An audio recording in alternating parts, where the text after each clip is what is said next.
Alors, il y a des gens qui m'ont demandé comment interpréter les bougies en trading. Cela fait partie intégrante de nos modules de coaching parce qu'effectivement, comme j'ai l'habitude de dire, les bougies sont le langage du marché. Quand vous arrivez à interpréter correctement les bougies, vous pouvez faire énormément de choses. Donc, tout cela fait partie intégrante de notre module de coaching. Par contre, je vais vous donner un extrait que je vais vous communiquer dans cette vidéo. Comme vous le savez depuis le début, je ne communique jamais mes secrets gratuitement sur YouTube. Mais dans cette vidéo, j'ai décidé de vous communiquer une partie de ce que vous devez comprendre sur les bougies. Quand on parle de l'interprétation des bougies, c'est-à-dire le chandelier japonais, comment vous devez interpréter les bougies correctement pour vous en sortir sur les marchés. Ou bien quand vous voyez les bougies, qu'est-ce que vous devez comprendre sur les différents types de bougies qui se forment sur un graphique ou bien sur un marché. Bienvenue sur cette chaîne, mon nom c'est Dieudonné. Pour ceux qui ne me connaissent pas, je suis médecin, entrepreneur, trader indépendant depuis 2019. Donc ça fait déjà plus de 5 ans que je suis sur les marchés financiers. Et dans cette académie, j'accompagne tous ceux qui le désirent de l'apprentissage à la rentabilité dans le business de manière générale et dans le trading de manière particulière. J'ai aussi écrit énormément de livres dont je suis auteur.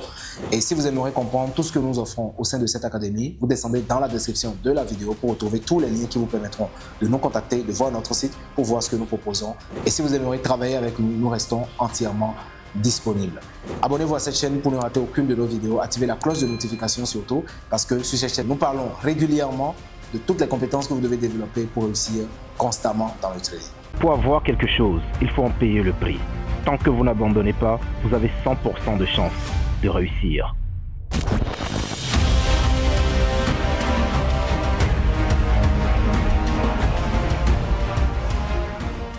Alors, dans cette vidéo, nous allons parler des bougies sur les marchés. Quand vous prenez le marché, quand vous prenez n'importe quel marché, vous aurez 3 types de marchés, 3 types de graphiques. Il y a le graphique sous forme de barre, il y a le graphique sous forme linéaire, et il y a le graphique sous forme de bougie. C'est-à-dire, quand je prends par exemple mon graphique MetaTrader 5 ou bien avec l'indice Crash 1000, alors je prends le graphique, je peux l'afficher sous forme de barre. Donc, vous avez ce graphique-là en bas, Vous avez le graphique sous forme de chandelier japonais. C'est ce que la plupart des gens utilisent. Et il y a aussi le graphique sous forme linéaire.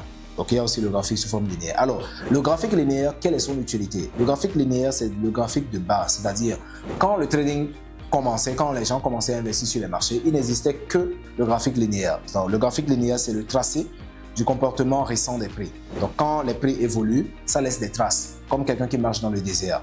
Et ces traces-là se matérialisent sous forme de lignes. Quand ça monte, ça laisse une ligne en hausse. Quand ça descend, ça laisse une ligne en baisse. Donc, à partir de cet instant, on pouvait interpréter les graphiques juste avec les lignes. Donc, c'est un graphique qui est beaucoup plus simple à lire et surtout pour comprendre la direction des prix, évaluer la tendance, évaluer les différentes configurations. Le graphique linéaire vous permettra de voir ça parce que ça supprime complètement le bruit des mèches. Donc, le graphique linéaire, c'est ça son utilité. Ensuite, les Japonais sont arrivés avec le chandelier japonais. Donc, le chandelier japonais, c'est un graphique qui vous permet de comprendre qu'est-ce qui s'est passé plutôt pendant chaque période. Donc, la différence entre le graphique linéaire et le graphique sous forme de chandelier japonais, c'est quoi? Le graphique linéaire vous montre de manière globale qu'est-ce que les prix ont fait. Mais le chandelier japonais vous montre qu'est-ce qui s'est passé pendant chaque période. Si mon graphique est en graphique horaire, ça veut dire que chaque bougie représente 1 heure de temps. Ça, c'est la base. Quand mon graphique est présenté sous 30 minutes, ça veut dire que chaque bougie représente 30 minutes. Donc, chaque bougie résume le comportement des prix pendant une période donnée, en fonction de la période que vous choisissez.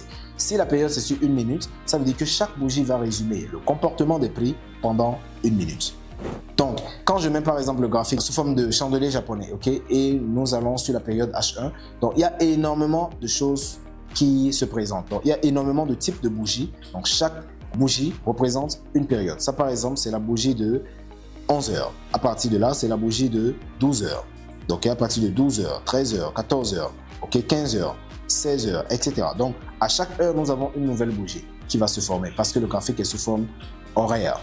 Si je mets le graphique en journalier, ça veut dire que chaque bougie se forme en une journée. Donc, chaque bougie prend 24 heures. Ça commence à minuit, ça se ferme à minuit GMT.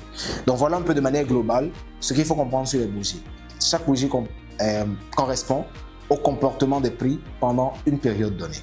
Alors, comment est-ce que le graphique linéaire se transforme en graphique sous forme de bougie? Je vais prendre un exemple terre à terre.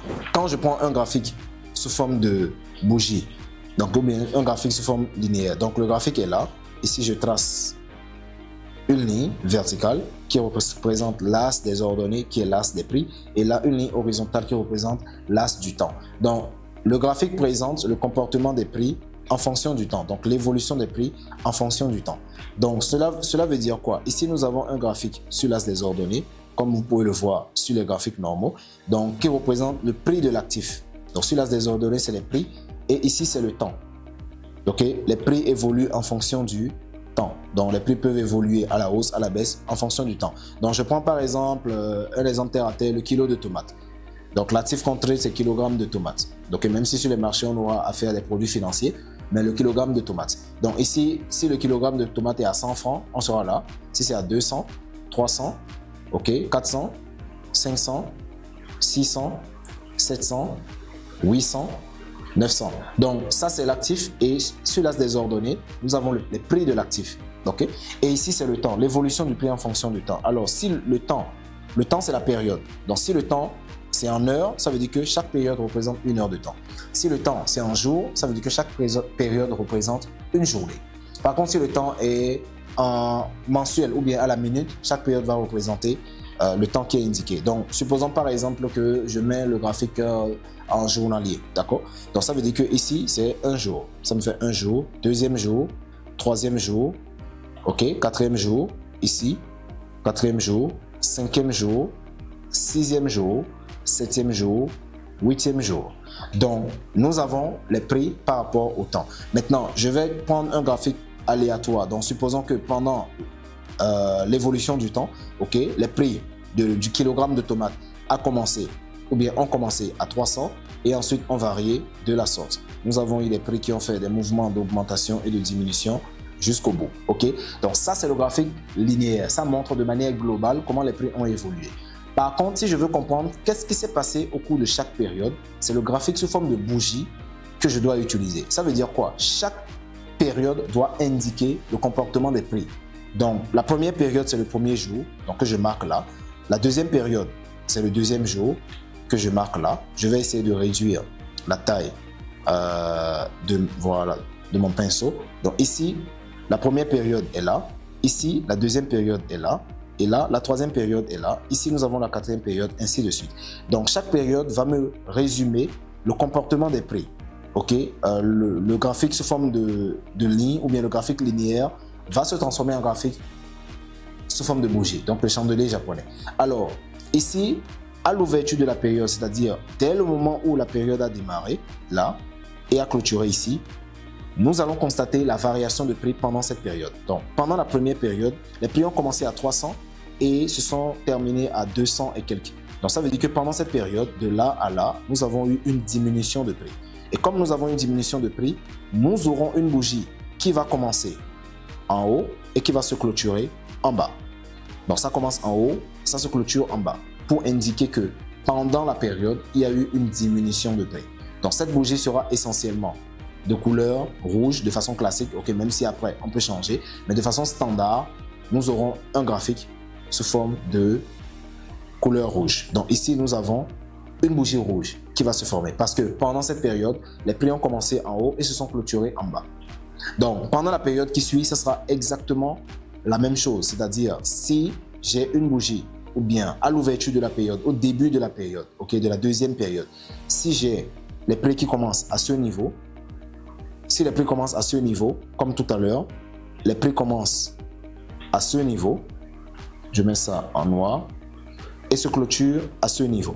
Donc ça veut dire que pendant la période, entre le prix à l'ouverture de la période, donc pendant que le deuxième jour a commencé, à l'ouverture de la période et à la fin de la période, pendant cette période, nous avons eu une augmentation des prix. Donc ce qui va nous donner une bougie qui va commencer en bas et va se clôturer en haut. De façon standard et de façon classique, la couleur sera verte. Donc, de fil en aiguille, voilà comment nous aurons un graphique linéaire qui va se transformer en graphique sous forme de bougie. Alors ici, même chose, nous avons une bougie qui commence là et se termine là. À l'ouverture de la période, on était là. À la fermeture de la période, on était là. Ici aussi, c'est pareil. À l'ouverture de la période, on était là. Et à la fermeture de la période, on était là. Donc, le graphique la bougie va indiquer la différence de prix entre l'ouverture et la clôture de la période. Donc ici, le sixième jour, ou du moins le septième jour a clôturé ici, a commencé ici et a clôturé là, dans la fermeture. Donc, au 7e jour, le kilo de prix de tomates était à pratiquement 550. Okay? Donc, au 8e jour, on commence là et on clôture là. Donc, ça veut dire qu'au 8e jour, nous avons commencé à peu près à 650 ou bien 550 et nous allons clôturer à 650. Donc, pendant chaque période, la bougie va me résumer le comportement des prix. À ce niveau, quand il y a eu une augmentation, naturellement, nous aurons une bougie de couleur haussière. Si pendant la période, on avait eu une diminution, nous aurons une bougie de couleur baissière. Alors, si pendant la période, on avait eu une diminution comme ici, nous aurons une bougie aussi de couleur baissière. Ainsi de suite. Donc, pendant cette période, on avait eu une augmentation de prix. Ça veut dire que la bougie sera de couleur haussière. Alors, pendant cette période aussi, nous avions eu une augmentation de prix. Donc, ça veut dire que la bougie sera de couleur haussière. Ainsi de suite. Là, haussière. Voilà, ainsi de suite. Donc, voilà comment le graphique linéaire sera transformé en graphique sous forme de bougie. Parce que chaque bougie va résumer le comportement des prix pendant une période donnée. Alors, là, c'est le corps de la bougie. Qu'en advient-il des mèches? Les mèches sont juste les extrêmes, c'est-à-dire le prix maximal et le prix minimal qui a été atteint pendant la période. Donc, on voit que le premier jour, le kilogramme de tomates était à 300, mais avant de redescendre à 200 et quelques, on était d'abord monté, au cours de la période, c'est-à-dire au cours de la journée, on était d'abord monté à 350 à peu près, ici, à peu près 350. Donc, comme on était d'abord monté à 350, ça veut dire que les prix ont fait un maximal à ce niveau. Donc, à ce niveau, nous aurons une mèche qui va indiquer que nous avions eu un prix maximal avant la clôture de la période. Le prix maximal est là. Alors, deuxièmement, nous avons un prix maximal ici. Donc, ça veut dire que pendant la période, avant que les prix ne clôturent, pendant cette période, on était d'abord monté jusqu'à 700 avant de redescendre à 650 à peu près. Pareillement ici, on aura une mèche en bas. Jusque là, on aura une mèche en bas. Et là aussi, on aura une mèche en haut. Là, on a une mèche en bas. Ainsi de suite. Donc, chaque mèche va indiquer le comportement des prix pendant une période donnée. Donc, voilà un peu de manière globale comment le graphique linéaire va se transformer en graphique sous forme de bougie. Donc, quand vous prenez une bougie, la bougie a son anatomie, c'est-à-dire les différentes parties de la bougie. Donc, quand je prends une bougie standard, si c'est une bougie verte ou bien une bougie rouge. Alors, une bougie rouge, c'est-à-dire c'est une bougie baissière. En fonction bien sûr de la couleur que vous allez choisir. Certaines personnes vont choisir le bleu, le marron, etc. Donc ici nous avons une bougie baissière et là nous avons une bougie haussière. Donc en fonction maintenant de la bougie, nous aurons différents prix. D'accord? Donc n'oubliez pas que ce qui nous intéresse, ce sont les prix. D'accord? Ce sont les prix. Donc c'est en fonction des prix que nous faisons nos entrées. Quand vous allez acheter par exemple, le coursier va dire buy ou bien sell à tel prix. Stop loss take profit à tel prix. Donc, ce sont les prix qui nous intéressent sur une bougie. Donc, quand on regarde une bougie haussière, le prix d'ouverture est inférieur au prix de fermeture. Donc, ça veut dire que c'est une bougie qui a commencé en bas et qui a clôturé en haut. Donc, ça veut dire que nous avons l'ouverture de la bougie ici. Et comme ça a clôturé en haut, c'est la fermeture. De la même manière, pour une bougie baissière, ça veut dire que pendant la période, les prix ont chuté. Donc, techniquement parlant, les prix ont commencé en haut. Donc, nous avions commencé à un prix plus élevé pendant la période. Et après la période, dans la fin de la période, on s'est retrouvé à un prix plus faible. Donc, ça veut dire que pendant la période, on a eu une baisse des prix. Et comme les prix ont baissé, nous avons le prix d'ouverture en haut et le prix de fermeture en bas. Ouverture, ouverture en haut, fermeture. OK? Et là, fermeture. Donc, à partir de cet instant, les mèches des deux côtés vont indiquer le prix maximal qui a été atteint et le prix minimal qui a été atteint pendant la période. Donc, le prix maximal en haut et le prix minimal en bas. Donc, voilà un peu, de façon standard, les différents types de bougies ou bien l'anatomie des bougies. Maintenant, comme vous pouvez le constater déjà sur la simulation qu'on a faite, toutes les bougies n'ont pas les mêmes formes parce que pendant certaines périodes, nous avons eu très peu de mouvements de prix. Donc, j'indique par exemple ici, vous allez voir que ici les prix n'ont pas trop bougé. Donc, on avait eu une petite bougie. Ce type de bougie, c'est ça qu'on va appeler une bougie faible. On va appeler ça une bougie faible. Donc, une bougie faible, quand vous voyez une bougie faible, ça indique juste que les prix n'ont pas beaucoup bougé pendant ce mouvement. C'est-à-dire, entre les acheteurs et les vendeurs, il n'y a pas eu beaucoup de mouvement. Limite, il y a eu un conflit, d'accord, entre les acheteurs et les vendeurs. Alors, ici, c'est une bougie faible. Par contre, vous allez voir pour cette bougie, ok, c'est une bougie de grande taille, c'est ce qu'on va appeler une bougie forte. Ça veut dire que la différence entre le prix d'ouverture et le prix de fermeture, ok, est très grande. Ça veut dire que pendant cette période, les acheteurs ont acheté fortement. Et ça sera des notions très importantes qu'on va utiliser dans l'identification de la tendance déjà, l'identification du niveau clé, la probabilité qu'un niveau clé se fasse casser ou pas, tout cela, ça va être considéré.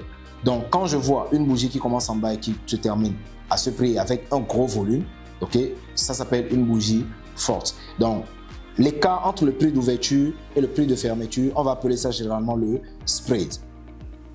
Le spread, en anglais, ça s'appelle le spread, c'est-à-dire le corps de la bougie. Quand on voit des bougies de grosse taille, ça veut dire que sur le marché, il y a beaucoup de volume.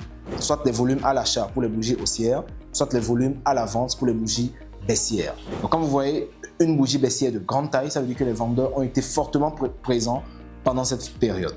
Alors, quand vous voyez une bougie haussière qui est de grande taille, ça veut dire que les acheteurs ont été fortement présents pendant cette période. Donc, c'est ça qui indique en tout cas le volume de transactions qui a été fait et qui a impacté les prix. Quand les gens achètent fortement, le prix monte fortement. Quand les gens vendent fortement, les prix baissent fortement. Et pendant la période, vous allez voir des bougies de grande taille. Par contre, quand vous voyez des bougies qui sont faibles, ça veut dire que pendant la période, il n'y a pas eu trop de transactions. Donc tout ça, ça va être important dans les signes de retournement de mouvement, les signes de retournement de tendance. Tout cela, ce seront des langages qu'on va interpréter pour pouvoir prendre des décisions sur les marchés. Maintenant, une notion importante, c'est la taille de la mèche. Ça, c'est par rapport à la taille du corps. C'est-à-dire, quand je vois la taille du corps, je vois un gros corps, ça veut dire que pendant la période, il y a eu un gros volume. Mais qu'en est-il de la taille de la mèche? De façon standard, quand vous voyez une longue mèche, ok, dans une direction, comme actuellement, comme je peux l'indiquer ici sur cette bougie, ok, sur Crash 500 par exemple, quand je vois une longue mèche sur une bougie, ça veut dire quoi? Ça veut dire que les prix étaient d'abord montés très haut et ont chuté fortement par la suite avant de clôturer plus bas. Donc quand je vois une longue mèche en haut, ça veut dire que les prix étaient d'abord montés, comme on l'a indiqué ici. Les prix étaient d'abord montés avant de redescendre, ok, clôturer, et c'est ça qui a laissé la mèche. Donc ce qui veut dire que quand je vois une longue mèche en haut, ça veut dire que les prix ont été refoulés par les vendeurs. Les prix étaient d'abord montés, ensuite les vendeurs sont entrés et c'est ça qui a fait chuter les prix pendant la même période. Et c'est ça qui a fait que la bougie a laissé une longue mèche en haut. Donc cette force d'entrée des vendeurs peut continuer. C'est-à-dire si les vendeurs étaient fortement entrés, ok, pendant la période, ça veut dire que la période suivante, on peut toujours avoir une domination des vendeurs. Donc c'est pourquoi de façon basique, je dis que la plus longue mèche indique la prochaine direction des prix. Quand vous voyez une longue mèche par le bas, ok, ça veut dire que les acheteurs, comme ici par exemple, les acheteurs ont refoulé les prix par la hausse, ce qui indique que probablement à la prochaine période, on peut toujours avoir une augmentation des prix. C'est-à-dire si les acheteurs persistent sur le marché, pendant la prochaine période aussi, on aura une augmentation des prix. Et comme on peut le constater ici déjà, vous voyez que ici nous avions une bougie baissière qui a été fortement refoulée par les acheteurs. Donc c'est ça qui a laissé la longue mèche en bas. Et juste après, on avait un très fort mouvement qui était haussier. De la même manière ici, sur Crash 1000, je pense depuis avant-hier, on avait eu une forte bougie. Donc une bougie déjà faible, mais la mèche était tellement longue par le haut que par la suite, nous avons eu une succession de bougies baissières. Pareillement ici, quand je vois une longue mèche en bas, cela indique que probablement à partir de la prochaine période, nous aurons une continuation parce que les prix étaient d'abord descendus. Ensuite, ils ont fortement été refoulés par les acheteurs et donc ce mouvement de refoulement, c'est-à-dire cette transaction à la hausse, peut continuer à partir des prochaines période. Donc c'est la raison pour laquelle pour utiliser des confirmations, nous allons faire plutôt attention aux mèches qui vont se former à partir des niveaux clés qu'on va tracer. Donc c'est vraiment un ensemble d'éléments qu'on considère pour augmenter la probabilité que les marchés ou bien que les prix aillent dans une direction ou l'autre. Ce qui veut dire quoi? Quand vous maîtrisez le langage des bougies, c'est-à-dire le comportement des prix pendant chaque période, vous savez comment les interpréter, il vous sera plus facile de comprendre qu'est-ce qui va se passer à partir des prochaines périodes. Que ce soit les périodes journalières pour ceux qui font du swing, ou bien les périodes horaires pour ceux qui font de l'intraday, ou bien les périodes à la minute pour ceux qui font du scalping. Quand vous comprenez ce qui s'est passé pendant cette période, vous pouvez anticiper facilement sur ce qui pourra se passer à partir de la prochaine période. Donc, le corps des bougies indique le volume de transaction, la mèche indique la prochaine direction des prix. Probablement quelle direction prendront les prix à partir d'un niveau clé. Là où ça laisse une longue mèche, si c'est en haut, ça veut dire que les vendeurs étaient entrés et ce mouvement de vendeurs peut continuer. Par contre, si ça laisse une longue mèche par le bas, ça veut dire que les acheteurs étaient entrés et ce mouvement d'acheteurs peut continuer. Bien sûr, on ne va pas juste se baser sur ça pour prendre des décisions, sinon il suffisait juste de voir où est la plus longue mèche sur une bougie, à partir de la prochaine bougie, faire du buy et du sell. Mais en plus de ça, on va juste utiliser d'autres éléments pour consolider davantage nos décisions. Donc voilà ce que j'avais à partager avec vous en ce qui concerne le chandelier japonais. C'est quelque chose qui est très important, que énormément de personnes laissent de côté, mais sur lequel j'insiste beaucoup avec nos étudiants. Et comme je l'ai dit au début de cette vidéo, cela ne vaut même pas 50% de ce qu'on partage avec nos étudiants en ce qui concerne l'interprétation des graphiques, l'anticipation de la prochaine direction des prix. Donc, si vous aimeriez comprendre davantage comment nous travaillons, quelles sont les stratégies que nous utilisons, quel est le système de travail que nous utilisons pour rentabiliser sur les marchés, tout ce que vous avez à faire, c'est de descendre tout de suite dans la description de la vidéo pour retrouver tous les liens qui vont vous permettre de nous contacter, prendre un coaching sérieux, bien sûr, si vous êtes sérieux, prendre un coaching, suivre un processus normal d'apprentissage, des bases jusqu'à la rentabilité sur les marchés financiers. Et donc, si c'est ce que vous désirez, vous descendez dans la description, vous cliquez sur les liens tout de suite et nous vous attendons de l'autre côté pour votre session de coaching. En attendant, boostez votre business.